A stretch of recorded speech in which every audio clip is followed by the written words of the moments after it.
gaurkoan futbolaren munduan murgilduko gara Leire Landaren eskutik.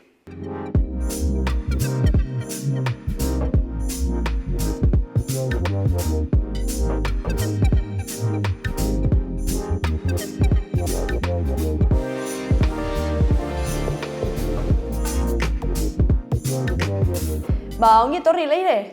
Eskerrik asko. Bueno, gustatu zaigu, ez? Alde batetik edo bestetik, ez? Azkenean eguna topatzea. Bai. Bueno, azkenean gauza asko erditik, beti gaude korrika, eta baina, bueno, topatu dugu momentua eta hemen gaude. Hemen gaude, bai, eskertzen dizut, baita ere etorri izana, azkenean, bueno, gaia nahiko sakona da, ez? Eta batzuek, igual ez dute hainbeste sartu nahi, edo ez dute hain gertutik ikusten, ez? Baina nik uste emakumezko guztiei, ez, tokatzen zaigula kristalesko sabaiak edo apurtzea, ez, mundu honetan. Bai, bueno, azkenean gure ibilbidea da eta gu ditugun bizipena kontatzea ez dago gaizki. Hori da. Zu gainera futbol mundutik zatoz, oso mundu maskulinizatu bat, ez? Naiz eta emakume asko zaudeten hor atope, bueno, egon zareten, ez? Baina oso mutilen mundua, ez? Izan da betidanik, ez? Nola sentitu izan duzu baita ere zu mundu horretan zeuden kristalesko sabaiak edo? Bagia esan, ni hasi nintzenean, nik pasio bat bezala bizi nuen, eta orduan nik aurkitzen dituen oztopoak, niretzat ez ziren ez da oztopoak. Nik egiten dut kriston pasioakin, gustahitzaidan, eta orduan, igual ikuste ditut orain gehiago lehen dituen oztopoak. Osa, lehen ikusten dituen aukerak.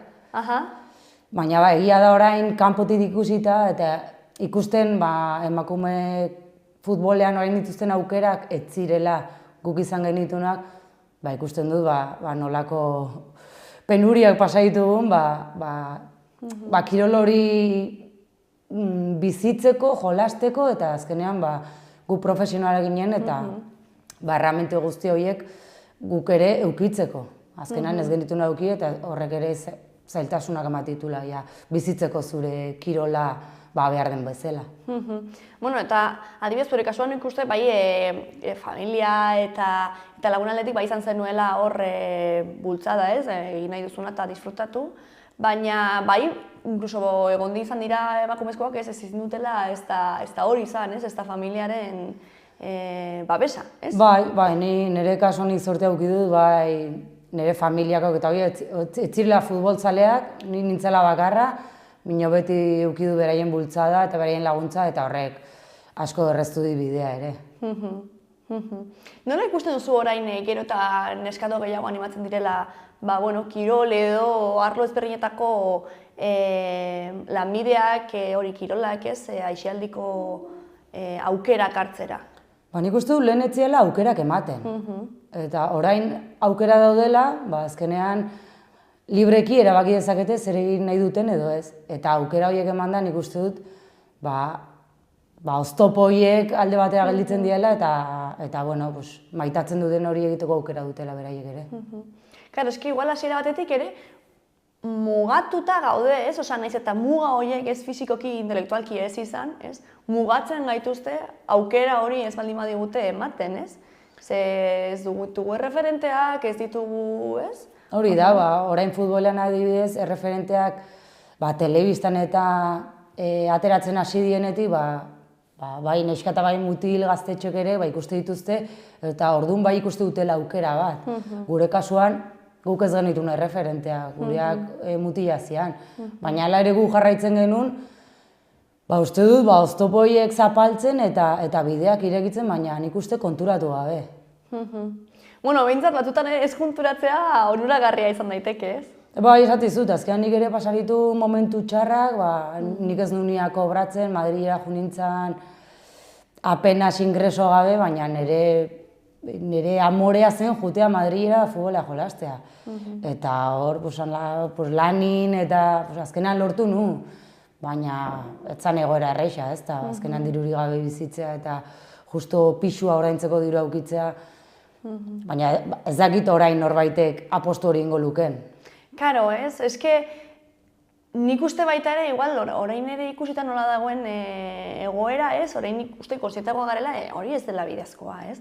Ze, eske, Claro, ulertzen dute alde batetik, pasioa bezala, apustu egiten duzu hortik, baina ez da bidezkoa, ez? Azkenean, konparatzen duzu, ez, zure exigentzia maila bera duen gizonezko batekin, ez? Eta, bueno, ja kobratzen dutena hori ja da, ez?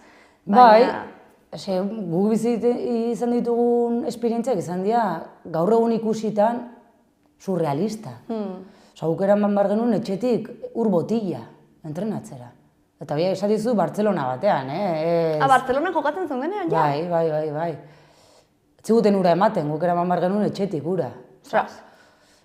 Hortik bakarrik ja, hor ikusten da, nolako prekaritatea bizi genuen Bartzelona bezalako talde batean. Ze orain ikusten dugu, eta dituzte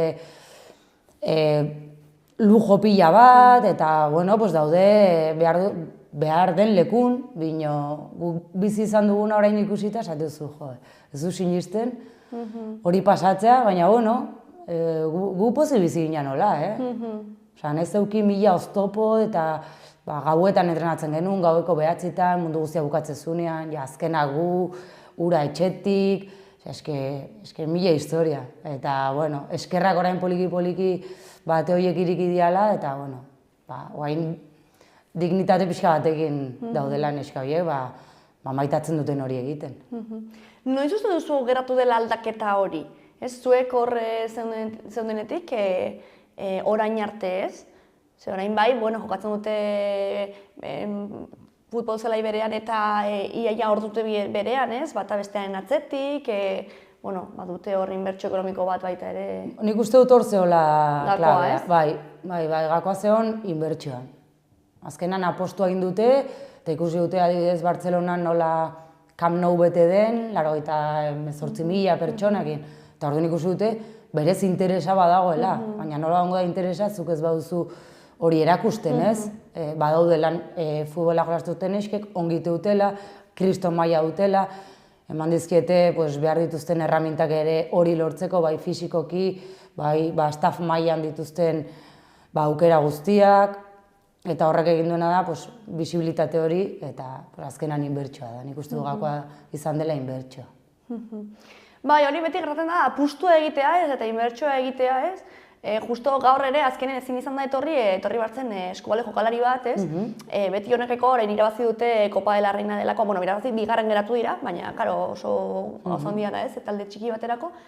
Eta bere elkarrizketa lotzerako nire esaten zidan, baina ni, justo nire kluba apustu egiten du ez emakumezko kirolaren alde. Hau ere interesgarria da entzutea, ez? Nola apustu egiten dugunean gauzak ateratzen diren, ez? Ze bestela ez da ikusten benetan, ez? Jendeak interesa duela... Adibidez nik uste dute eskubaloian desberdina dela, ze azkenean futbola da, Claro. Ez dakit zer duen, baina aur bati ematen diozu baloia eta eskubaloiko baloia eta futbolekoa eta beti futboleko hartzeu, ez dakit zergatik. Eta ikusten dugu dela, momentu honetan, tiroi gehien duen, diru asko mugitzen duen kirola, eta horre egin da apostua adibidez Bartzelonan eskekin, eta horre eman zaio bisibilitate hori. Beste kiroletan, dituzte oztopoak ja emakume izateagatik, eta gero ja kirol bera dagoela beste maila batean. Esan nahi dut bisibilitate aldetik, eta azkenan inbertsioa ere desberdina da futbola mugitzen duen dirutza, eta eskubaloia mugitzen duena. Bino dena da, esati zuena ni, azkenean aukera hori ematea ere eskubaloiari eta neskei batez ere maila berdinera iristeko.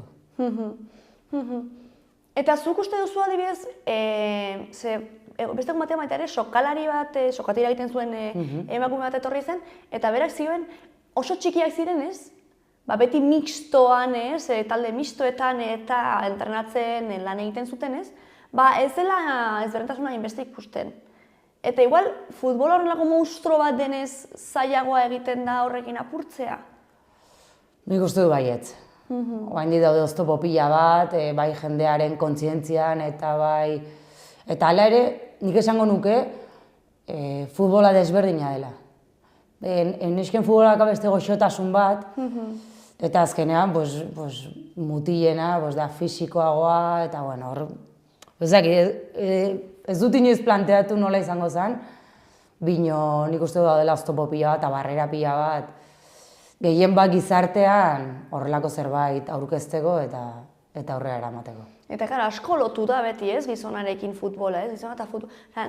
Nik uste asko lotu dela urte askotan zehar, ez, zerbait intrinsiko izango balitz bezala, ez. Baziren, ni horitzen txikian nintzenean, ez, futbola gustoko zuen mutil bat arraroa zen. Bai. Ez? Eta, gara, putada bat haientzako, ez, baita ere. Nik uste bai nagoela... Baina aurreratu dugu asko hortan, orain...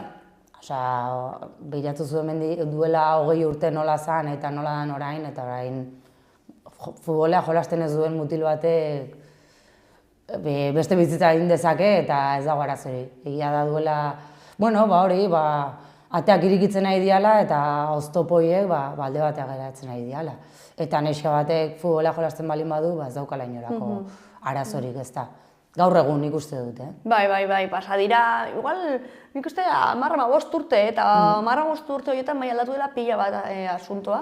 Egia da, nik ez duela inoiz arazorik euki, ez ikastolan, ez lagunekin, ez beti izan naiz neska bakarra, eta ez dut arazorik euki. Baina izan zara bakarra, ez? Bai, normalean, agian ongo zan baten bat, jolasteko pres, bino, bueno, ez, normalean ni bakarri. Baina ez dut arazorik euki. Behintzat nire inguruan eta bai ez familian, ez ikastolan eta ez lagunekin. Eta futbolera zinean talde misto bat zen edo bakarrik neskena? Ez, neskena. Ikastolan zen neskena egiten nuen multikirola, eta hor egiten nuen saskibaloi, eskubalea eta futbola. Eta gero hortik junintzen oi hartzunea eta hor nesketan beti, ni mutiekin lagunekin bakarrik. Eta gero entrenatzailean mundua?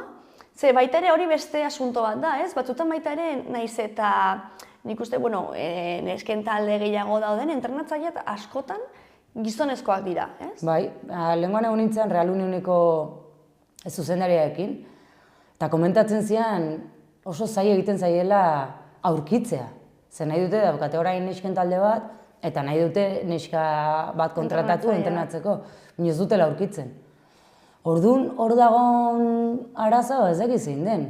Ez dakit egia da mutilen kasuan, behin futbola bukatuta, bizitza egina dutela, ekonomikoki babestuta daudela, eta agian horrelako zerbaitan sartzea errazagoa dela. Nesken kasuan, orain ez dakit zeintzu dian soldatak eta bizi daitezkeen beraien bizitza guztia futbolatik erretiratuta gero lortu dutenekin, baina egia da gure kasuan edo gure generazioan behin futbola bukatuta bilatu behar duzula beste bide bat, etorkizun bat, lana bilatu behar duzula, bitartean ikasten egon behar zehala, ze futbola bukatzean bukatzen da, ez dago besterik. Orduan, ez dakit familiak horreukiko duen ere bere indarra, goizetan lana eta txaldetan entrenatzea igual. Ez dakit zein den arazoa, baina egia da kostatzen dela. Bai, interesgarria esan duzun hori, ez? Igual ikusi beharko da, ez, hemendik ezakit 20 urtetara, ez? Oraingo, profesionalki eta kobratzen dauden emakume horiek erretiratzerako ber zein den haien ikusi beharkoa, egia da, plantatu ziala lehengoan igorrek eta nula aukitu, ez dakit? Erantzunik bere, ez dakit.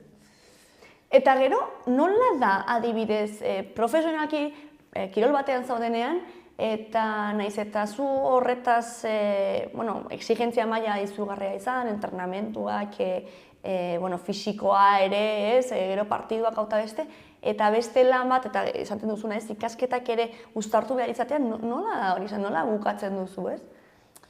Ez que orain desberdina da, zegoain ez dakit danak, baina profesionalki bizi dira, profesionala dian neskak, bintza futbolen hortaz bizi dira, eta dia 24 orduak hortan. Bino lehengoan gogoratzen, gu Realan jolasten genunean, juten ginen Sevillara autobusian, eta bueltan, izaten zen gauez, eta autobusa bitan banatzen zen.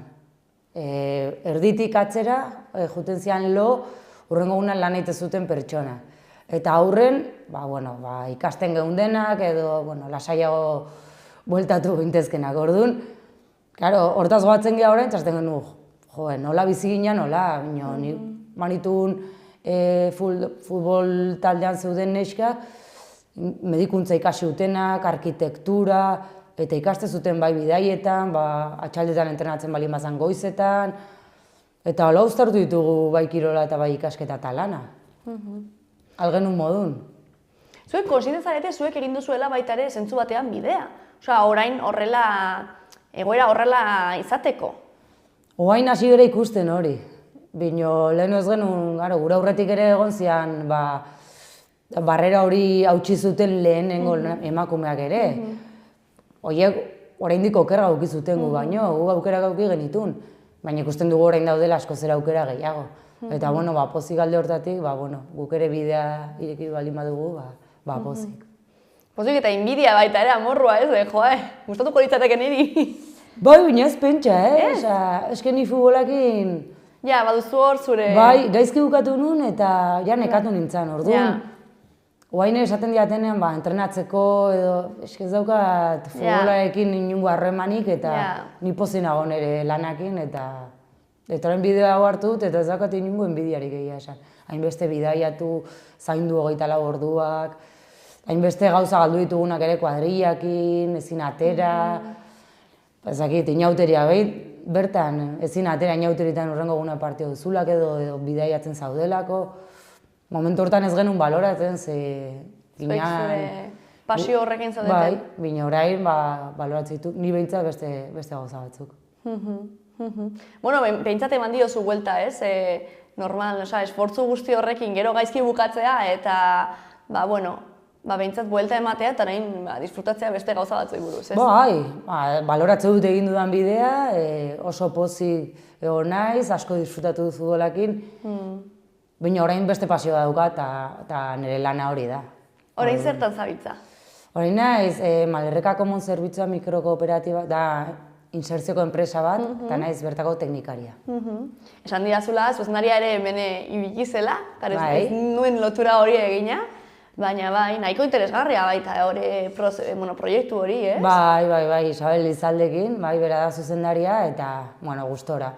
Azkenean bazterreta egoeran dauden pertsonekin egiten dugu lan, eta lan aukerak emanez eta 3 urteko ibilbide bat eginez, saiatzen gera laguntzen beraien bizitzako etapa hontan, eta enpresatik sartu ziana baino atera daitezen. Eta baita ere horretan, kristalezko sabaiak ere apurtzen dira, ez? Prozesu horretan, ze azkenean baita ere, egoera prekarietan ibili diren emakume asko ere, ez? Horren bitartez ere, igual apurtu ditzazkete ezakite hor bidean topatu dituen oztopo horiek, ez? Bai, askotan emakumeen kasuan dira, prekarietatean bizi izan diren emakumeak, neska gazteak, haur txikikin, azkenan dituztela, oztopo asko lan mundura sartzeko eta beraien bidea egiteko. Orduan gure enpresan saiatzen dena da, elkarrekin helburu batzuk jartzen eta horiek lortzen saiatzen. Eta horiekin dugu malgutasun gehiago ur txikia daudenean, eta errazten zaie pixka bide hori, beraiek ere beraien bidea egin dezaten. Ez dakit zure nola ikusten duzun, ez? Baina nik uste dut baita ere, amatasunaren gaia baita ere beste meloia handi bat dela, ez? Kristolasko sabaien apurketan, ez? Baita ere lan mundura sartzeko, eta edo ama bakarra baldin bazara, edo baja hartzekotan, edo baita ere exigitzen zaizuna, ez? Kanpotik nola... Eta gero ez dakit, baina futbolera bueltatuta horrelako exigentzia maila duten kirolekin edo lanekin, politikariak edo kirolariak edo hemendik aratz daudenak? Amatasunaren gaia, lan munduan behintzat zaila da, gehien bat bakarrik dauden emakume horientzat, azkenean haur txikiak dituztenean, bez daukate beste inor. Eta atzerritarra izan hor, oztopoak dira izugarriak.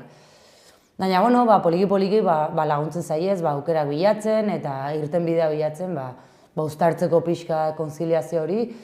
Gure enpresak adibidez malgutasuna ematen du alde hortatik, eta egia da, egoera zaila direla, baina, poliki-poliki beraiek ere kriston esfortza ditutela eta lortze dutela aurrera ateratzea eta pozik egotea beraien aurrekin.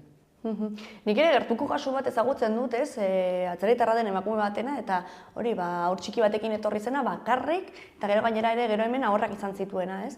Eta ikusten duzu, ez, eta batzutan berarekin hitz egiten esaten dit, ez, jo, eske, ni ikasketa batzuk nituenan, eta oso langilea nintzen, eta guztiz aldatu zait pertsonalitatea, izaera, hemen hori ez naiz ekonomikoki, ez, autonomoa, orduan, wow, ikusten duzun egoerak batzutan, ez? Eta, ze, karo, baita ere, bueno, aitatasun, alde batera, ez, usten dutenak haien aurrak eta horrelako kasuak ere askotan potenteak dira, ez, badirudi. Bai, hori, egoera potenteak eta zailak, eta, baina, bueno, azkenean, insertzeko enpresetan, aukerak ematen zaizkie. Agian beste enpresa batzutan, ordinarioa deitzen dian horietan, zure egoera azaltze duzunean, enpresak ez dakit aukera hori emango lizuken. Ez, alde batera hozten du, ze azkenean berantzat arazo moduko bat da, ez da, pentsatzen du egoistaki ez, edo bere... Gu ikusten dugu aukera bat. Arazo izan beharran, aukera. Arazoak, bai, ze ez da erresa ez da horrelako pertsonak kudeatzea, ez? Azkena ez daukazu bat. Momentu honetan ditugu 11 pertsona beraien egoerekin, eta ez da erraxa kudeatzea eta uztartzea azkenean lan atera bardelako. Baina, bueno, aukerak ikuste ditugu eta azkenean ikusten dugu lortzen dutela eta hori da benetan funtsa edo gogoa sortzen diguna hori lanean jarraitzeko. Bai, eta gero azkenean ari zarela gizartearen problematika bateri, ez arazo bateri edo soluzio bat jartzen, ez? Ze azkenean beti bizkarra baten baldin badiogu, ez, horrelako kasuei, orduan zer nolako gizarte sortzen ari gara, ez? Bai, gaude momentu honetan ikuste gaudela esprinezko gizarte batean, ez? Azkar bizia nahi dugu dena orain, eta norbait kontratatu nahi dugu, egunero puntual etor dadila, eta lana bikain egin dezala. Ez, azkenan gure enpresak etekinak ate behar ditu, eta gure kasuan desberdina da. Lan ohiturak hartu arte, denbora pasatzen da, eta bajak asko hartzen dira. Eta zaila da uztartzea, baina ikusten da denbora askorekin, lortzen dutela, baina aukerak eman behar zaizkie, beste lekutan ez dituzte. Azken finean hori, ez? Azkenean, nik uste ikerketa hauetan atetzen da beti berdina, ez? Aukerak ematea eta zentu guztian aukerak ez dituzten horientako, ez? Nik uste hor dago lagako, aukerak ematea.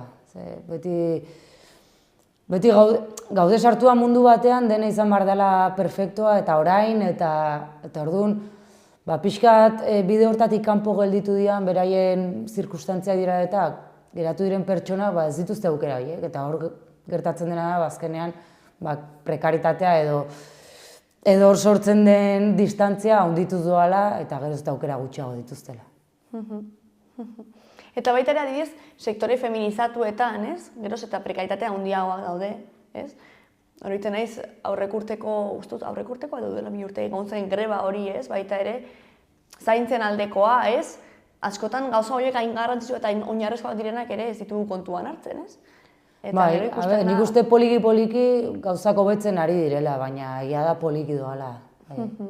Baina, bueno, nik uste aukerak ematen eta borrokatzen lan horien dignitatea mantentzen eta beharrezkoa dela ikusten, nik uste irikiko diala aukera gehiago eta ongo diala hobekuntza, baina egia da poliki doala eta zailtasuna badituztela.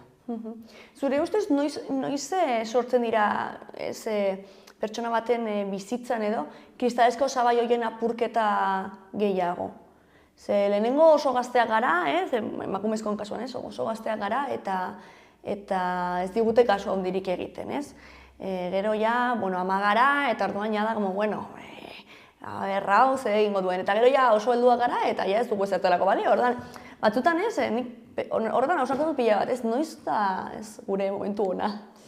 Ba, esan ez dakit, azkenean nik uste, desberdina dela, ez? Azkenean hartze ditugu bide desberdinak, eta bizitzan gertatzen zaizkigun gauzak, askotan ez ditugu espero, eta askotan guk ere esaten duguna. Gurekin lan egiten dituzten pertsona hau, bazterketa egoran dauden pertsonak, duela 10 urte, askotan ez zuten pentsatzen nola bukatuko zutenik. Orduan egia da, nik uste, sortzen diren oztopo horietan, emakume izan da, biderkatzen direla oztopo horiek. Eta ez dakit zein den momentua egia esan, baina gertatzen dela bai, eta nik uste hortik atetzeko behar dutela laguntza, aukerak, eta sinistu bai beraiek eta bai gu lortu dezaketela eta bizit hobeago bat eduki dezaketela beraiek ere. Zu txikitatik ja futbolaz aparte, baita ere, ez dakit, horrelako pasio ere zeneukan, inserzio soziala edo lanbide heziketa edo horrelako... Hori gertatzean, txikian nintzenean eukinun minbizianik. Baitu? Bai. Eta nik uste dena datorrela hortik. Azkenean, nik gaizki pasa nuen, baina ikusi nuen nire inguruko familia eta 8 urte nituen, 9 urte. Orduan nik sufritzen nuen, zen sufrimendu bat, mina bai, pasa nuen, ospitalan egon bar nintzen, ezin nuen ikastola jun, ezin nuen futbola jolastu, baina nik ikusten nuen benetan sufritzen naizia, nire gurasok, nire aizpa. Eta orduan daukat, nik uste ordutik daukadala sentsibilizazio bat, gaizki pasatzen dutenen pertsonekin. Nik uste, aztertu dut nire bizitza eta indutu analizia, eta nik uste horti datorrela. Gaizki pasatzen dut, jendeak sufritzen duenean, eta nik uste horti datorrela. Orduan beti eduki dut, eta orduan gizarte hezkuntza ikasi nuen, eta bide hori hartu nuen. Jo, hombre, gaizki pasatzen izan zenuela, baina behintzat ez, zerbait positibo atera da guzti horretik, ez? Bai, nik historia positiboa bezala ikustu dut. Egia da, askotan galdetu diatela honen inguruan, minbizian inguruan eta amak beti esatula, es que siempre... Hablas de lo mismo. De lo mismo, que triste. Nik ez dizu galdetu, Ja, eta nik esatio, pero es que ez da tristea, da historia positiboa, polita, gainditu nun, eta pasazan. Baina egia da, bide hortan pasa genitu momentuak, eta gehien bat, bai nire gurasoak eta bai nire aizpa, nik ere sentitu nuela, eta nik uste hori gelditu zaidala. Bai, oso positibo, eta gainera, empatiaren kontua nik uste gehiago behar dela mundu honetan, ez? Azkenean, eta baita ere oso lotuta egonda beti, zerbait femeninoa bezala, ez? Eta nik uste batzutan baliotsu hauak direla, edo, ez dakit, baina... Igual, femenino bezala hartu izan diren, ez dakit, kualitate horiek, ez? Empatia bizitza honetan. Empatia garrantzitsua dela, nik uste dela funtsezkoa eta oso beharrezkoa.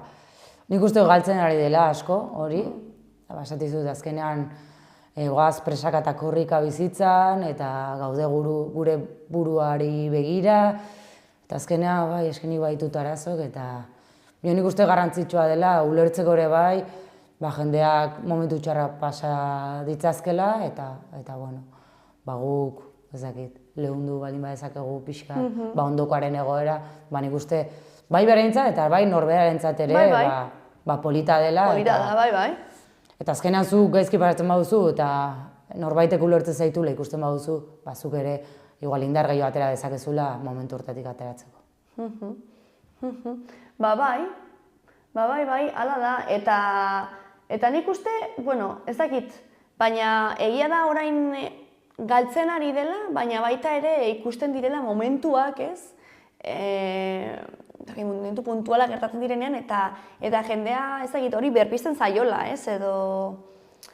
Bai, baina niri pena ematen dit, izatea momentu puntualetan edo kriston drama dagoena, adibidez.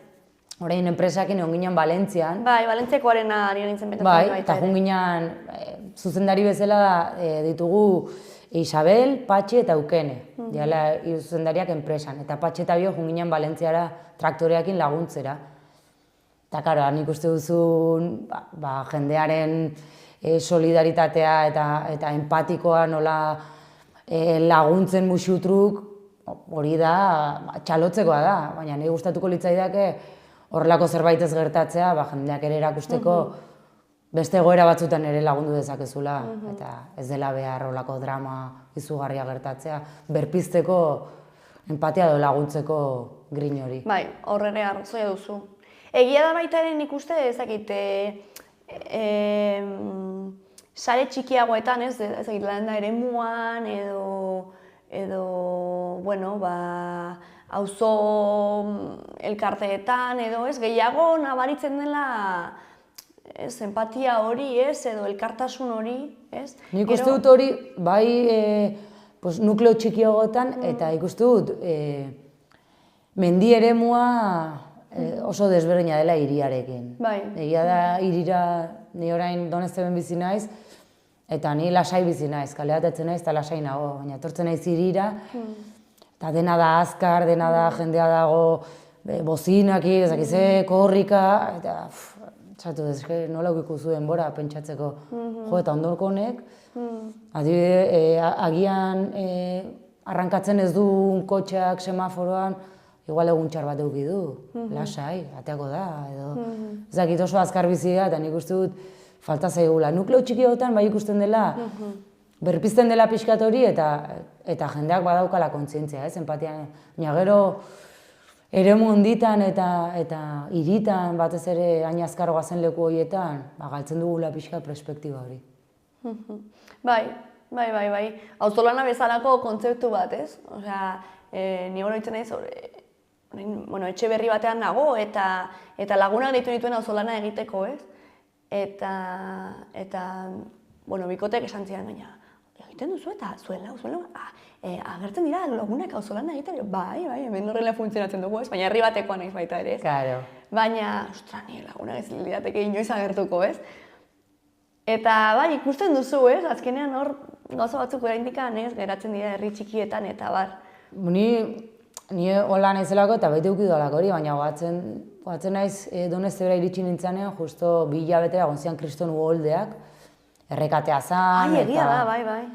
Eta, izan zen kriston. Duela 2-3 urte, ez? Bai. Eta hurrengo unean jarri zuten, dago WhatsApp talde bat herrikoa, eta jarri zuten, auzolan, parkek eta garbitzeko, eta nata zen herri guztia. Eta niron bakarrik ez du ninon ezagutzen, hartu nun pala bat, eta hori da polita, eta ez dakit, karo, kriston desgrazia dago momentuan agian, bai, baina bestela, ez da, hainbeste haino joan bar, berpizteko hori, ez? Zukalean ere egin dezakezula egun normal batean desgrazia bat gertatu gabe. Atera barruan duzun hori, ez? Eta laguntzeko daukagun gaitasun hori, denok dugula, eta ondoko ulertzeko behintzat bere egoeran. Bai, eta gainera azkenen, bideratzen gehiago hori, Kesasko Zabaiaren gaiari buruz, ez? Azkenean bendazko berdintasun bat sortzeko, ez? Hori egin behar da, ez? Jerarkia horiek apurtu, ez? Eta pixkat ondokoaren, ez dakit, zapatetan edo jarri, ez? Eta bestela ez dugu inoiz suntsitu ahalko. Ze bakarrik baldin badaude gutxi batzuk, ez? Hori ez dakit apurtzen saiatzen, izan daiteke feminismoarekin, edo izan daiteke arrazismoarekin, guztiarekin, ez? Lehen osan dugun bezala nik uste aukerak, ez? Eta aukerak, adibidez, neskek dituzten aukera horiek, edo behar dituzten aukera horiek lortzeko, lehenengo gauza da, adibidez beste aldean daudenak edo aukerak eduki dituzten horiek, kasu honetan gizonezkoek, ulertzea eta ikustea benetan garrantzitsua dela aukera horiek ematea. Lortzeko, bakoitzak lortu dezakena, berdin du ze sexua auki. Orduan, nik uste garrantzitsuena da, bai, aukerak ematea eta bai, ondoan daudenak eta empatia zari gea edo besteen zapatetan jartzea, gizonezkoen aldetik ere ikustea. Eta nik uste dut ikusten dela eta falta dela, baina poliki-poliki beraiek ere ikuste dutela, aukera horiek eman da, leku berdinetara iritsi gaitezkela. Horitzen naiz, duela 10 urte, nengoen beste herrialde batean ingelesa ikasten eta Alemaniako mutil batek esan zidan,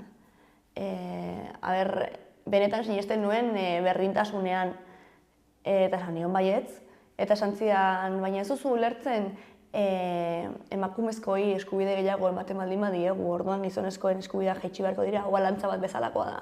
Eta igotzen baldin badira, hauek jaitsiko dira. Eta ni flipatzen diguen, osea, 18 urteko mutil bat, joaz irudie guztia, eta horrelako astakri bat esaten ez da horrela funtzionatzen. Hori uste duzu, orduan... Egia da, orain sare sozialak adibidez mina handia egite dutela, eta diskurtsoak mugitzen diala. Eta orduan nik bai ikusten dudala orain, dagoela eztabaida potente bat horren inguruan, baina ni nire egin jarraitzu dut, eta nire hausnarketak egite ditut, eta nik uste funtsezkoa dela aukerak ematea. Eta aukerak eman da, nik uste gai gerala emakumeak ere zuzenketa postuetara iristeko eta edozein lekura iristeko, baina aukerak behar dira hortara. Eta azkenean hori aukera horiek ez baldin badaude eta errealitate hori ez baldin badugu sortzen, azkenean berdin jarraituko guztia ze aukeriketak ere egiterakoan, hori, mai inguru batean, aukeratu behar dugu ezagitze postutako zuzendaria edo ordezkaria edo sortu behar dugu ezagite musika festival bat, ez? Eta guztiak baldin badaude, gustu berdinak eta ikuspegi berdinak dituzten pertsonak, orduan ze izango da. Bakarrik haiendako festivala, karo, ez? Bai. Bueno, ni uste, poliki-poliki hori ere moldatzen ari dela eta badoala poliki doa, baina nik uste dut, oain atzera begira, ez? Zu ikustu zu ze aukerak zeuden duela 20 urte, eta ze aukerak dauden orain, eta nik uste bagoazela poliki-poliki. Poliki, baina bagoaz. Eta nik uste jarraitu behar dugula, eta iritsiko dela momentuan non zuzenketa postotera iritsiko dira benetan balio duten pertsonak. Zein da zuretzako aldaketa handiena, ikusi duzuen aldaketa handiena, adibidez, jokalari moduan, ez? Orain dauden jokalariak, orain dauden emakumezkoak, eta zu zeuden direan, zein da izan da aldaketa handiena? Aldaketa handiena? Esango nuke, orain profesionalki bizitzeko eta kondizio honenetan lan hori egiteko dituzten aukerak. Bai fisikoki, bai psikologikoki, bai dieta inguruan dituzten, erramintak pertsonak, azkenan inbertsio bat egin da, eta jarri dira bideoetan laguntza dituzten pertsonak. Eta horrek egiten du nik uste, ehuntasun batean, ehuneko ehunean, pertsona egotea prest benetan lan hori egiteko eta hortaz bizitzeko. Eta zein da falta den aldaketarik garrantzitsuena zuretzat? Nik uste dut gizartearen ikuspuntua. Azkenean, nik ez hau dut jende asko, esatu dula, esken niri nesken futbolatzea gustatzen. Baina ikusi duzu? Ok. Ez, baina esken zut ikusi. Ja. Hombre, hori izan du, ikusi gabe? Ikusi gabe. Eske jolaz dute oso motel. Ja, karo, gero ez hau dut, beste pertsona batzuk olako diskursoakin, azkenan engantxatu indianak. Esan dutela, ez da, hain intensoa, hain azkarra, baina egite dituzten gauzak, eta nola dauden taktikoki prestatuak, eta teknikoki daukaten kalitatea landuta, hori, ez dauka inolako enbidiarik gizonezkoen futbolakin. Baina egia da, mentalitate aldatzea eta pauso hori ematea, nik uste zaila dela. Poliki-poliki aldatzen ari da, duela 15 urte ez genuen pentsatuko Camp Nou bezalako zelai bat beteko zenik, 88.000 pertsonekin, ez genuen ikusten errealitate bezala, eta lortu da. Baina eman dituzte aukerak, eman dituzte inbertsio egin da, eta azkenean jendeak disfrutatzen du. Hori ikusten. Bueno, eske leheno, nik ez dakit, horrela talde batzuetan jartzen duen, ez? Baina futbol zelaia mantendu bartzen perfecto ukitu gabe gizonezkoen partidoetarako eta hauta best... Zer nolako gogoratzen dira horiek? Bartzelonan egonean, gu jolasten genuen mini estadin, ez? Eta ez partio guztiak, Championseko partiok eta han jolasten genitun, eta bertan jolasten zuen ere Barça Bek. Eta orduan, hoiz egon zelaiaren arazoa, ez? Ezagik zelaiak zenbat orduz zapaldu daitezken, ze bestela ez dago bere kondizio honenean. Eta orduan hortan inzen enkuesta bat, hori hau ez du kontatu inoiz. Galdeketa bat inzitzaien Barça Beko jokalariei, esaten, abeze iruditzaien neske jolasteak mini estadin, eta, elkarbanatzea zelaia. Eta uste dut, bik izan ezik, beste guztiak esan zutela ezetz. Eta inaiz hitz egiten 2016an edo, ez nago esaten, 1980. Eske asko aldatu da, oso fuertea da. Orduan, nik uste kontuatu behar ere denbora gutxean asko aldatu dela. Hori bai, 10-15 urtetan pila bat aldatu da. Behintzat futbolen. Futbolen nik ezautze gara, esati dizut, 2017an Barça Beko mutiek ez zuten nahi neske belarretan jolastea. Nahi zuten Ciudad Deportiva hortan jolastea, belar artifizialean eta itzalean balin bat zeuden asko zobe. Beraiek nahi zuten, han jolastu eta zelaia beraientzat izan zedila, besterik ez. Eta zein izan zen gero, horrela egin zen? Haiek izan zutelako? Ze, karo, hau ere, enkesta bat egin, nahi baldin zuen enkesta bat egin demokratikoago izateko, baina, zegatik haiek aukeratu behar dute hori, ez? Gainera, Barça B, zuek, gainera, haiek dira B, ez, zuek zineten... Gu ginen A, baina neskak. A, baina neskak. Karo, hori bada C edo D, ez da. Ez dakit egia esan, ez genuen, etzan beraientzat izan, baina gure aukerak etzean izan, ez da... Berdinak. Egia da azkenean, klubak esaten balin badu, ez hor neske jolaste dute, eta punto. Barça Bek ez du ezer esango. Horregatik. Zu zaude talde batean eta bertakoek erabakiko dute.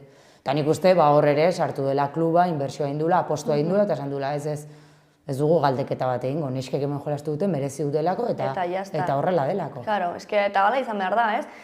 Hone hintzen dute asko kritikatzen dute diskriminazio positiboa. Baina zuek ze uste duzue, niri gizon batek kritikatzen denean diskriminazio positiboa, baina, eta nola egin behar dira gauzak bestela? Beti egon gara bigarren, hirugarren, laugarren baina batean eta ez den gure postua. Orduan, karo, diskriminazio positiboa behar da berdintasunara llegatzeko, ez? Bai, aukerak ematea, zuk eman neskei mini estadin jolasteko aukera, eta hortik aurrera, ikusiko duzu, apostu egin, eta ikusiko duzu nola, apostu eginda, beira nola lortu duten, azkenean Camp Nou jolastea, eta Barça Bek ez luke lortuko 98.000 pertsona sartzea Camp Nou. Hor dago erantzuna. Bino egia da, duela urte batzuk, galdeketa inzala, eta 26 gizonek, edo 25 esan zutela ezetz. Interesgarria. Bueno, behintzat badirudi aldatzen ari dela asuntoa. Gutxinaka bada ere. Egia da, ari gara hitz egiten Bartzelona bezalako talde bat. Bai, eta ikusten dugu gainontzeko taldeak ez dute zer egiterik orain Barçako emakumezkoekin, ez? Azkenean oso aukera ezberdinak dituzte eta oso egoera ezberdinak. Claro, baina leheno nesken futbola ikusten ez zenean, ez du horatzen, baina hor zeuden Rayo Vallecano, Levante, Athletic Club, Liga irabazi zuten, Barçari sartzen zizkioten 7-0, 8-0, baina inork ez du ezagutzen, etzalako ikusten, baina gu bizi izan duguna, bakigu nundi datorren Barçare bai. Barça zegoen, klubak apostua 0 egiten zuna, beraiengatik, guregatik, eta hor zegoen, aztuta. Apostua egiten hasi da, medio jarri ditu, neska horiek, egon daitezen, kondizio honenetan beraien lan egiteko, eta azkenean lortu dutena da, munduko talderik onena momentu honetan nesketan. Ez dago trukorik, ez azkenean, nik uste apostu egiten baldin baduzu zerbaiten alde, gero horrek ematen ditu bere fruituak, ez? Bai, ere inda eta beraiek apostatu zuten. Nik uste berandu, Barça zelako klub batean, bino indute, eta azkenean hori lortu dute. Eta nik uste guain, dituztela patrozinadore desberdinak, dirua irabazten dula ja sekzioak. Baina aposto egin da, ze hasierako urteak, ez da dirua galtzea, baina da dirua apostatzea edo inbertitzea hor. Eta itxon behar duzu urte batzuk, horrek bere martxa hartu arte, eta orain ja ditu etekinak nesken futbolakin. Baina ez dakit klubak askok dituzten etekinak momentu honetan. Ze guain nik uste ez dutela egin benetako apostua Bartzelonak intzun bezala. Baina bai egia da, ni aurrekoan ere, horrekin ez dela entzuten hainbeste futbol femeninoa, ez? Femenino edo, porque maskulinoa ez da inoz esaten, ez? Beti da futbola eta futbol femeninoa, ez? Baina, eta aurrekoan, bazkari batean, aur batek esan zuen, bai, atzo irabazi zuen Barsak. Eta nik, esan nuen, Barsak ez zuen jokatu atzo. Bai, neskak, ostras, eta ni ez, eron nintzen horretan, ez? Baina bai, ja, horre, beratzi urte ditu, ez? Eta horrelakoak ja ez entzutea hainbeste, hori baita ere, ikusten da ere... Polita da, eta ikusten da. Azkenan dituzte haien erreferente neskak orain, eta hori niretzat da oso polita da. Ikustean nola dihoazten zelaira Alexiaren kamisetakin, edo niri polita iruditzen zait. Bai. Eta hor dagoela etorkizuna. Behaik ere, aukera eukitzaten eta gustatzen baldin bazaie, oztopo gutxo ditzazten behintzat. Bai, hori da, ez, azkenean bakoitza bere bidea erabakitzea mugarik gabe, ez? Gustatzen baldin bazaizu hau, aurrera, eta hau, aurrera, ez? Eta aukerak izatea eta ez mugatzea, eta gero baita ere, hori, aukera, benetazko aukerak, ez bakarrik. Bai, egin dezakezu, baina genuz ez zara ezertara llegatuko, ez? Ja, ez, karo, orain aukera da, futbola jolastu dezakezula oztopori gabe, eta gero, zure habilidadeko badituzu edo ona balin bazea, aukera dukazula, zatik bizitzeko eta iristeko zure ametsa betetzera. Ja bukatzen gaude, baina esango dizut, ze esango zenioken neskato bateri orain hori, normalean oso maskulinizatu dauden mundu batzuetan edo lidergo postu batetara sartu nahi duenari, ez? Ze aholku edo ze esango zeniok? Nik beti berdina esatu dut, azkenean nik futbolarekin lortu nuena, naizta oztopa eduki izan zen, nire pasioa. Nire pasioa eta horrekin nik borrokatu nuen, niri benetan zoriontsu egiten zidanagatik. Eta oztopoak zeudela, bai, baina, ni horrekin joan nintzen eta lortu nuen egia da, azkenean bidea arrazten baldin badizute, sabai horiek edo kristalezko sabai horiek hausten, eskertzekoa da. Erosoago izango dela bidea. Baina aprobetxatu dezatela aukerak eta sabaia edo kristalezko sabai hori hausteko aukera baldin badute, egin dezatela, ze azkenean beste batzoi ere bidea irekiko diete. Horrekin geratuko gara. Leire, mila esker etortzeagatik. Mila esker zuei. Eta ongi izan proiektu guztietan, eta Errekako kooperatiban, eta egitu duzun guztien. Mila esker.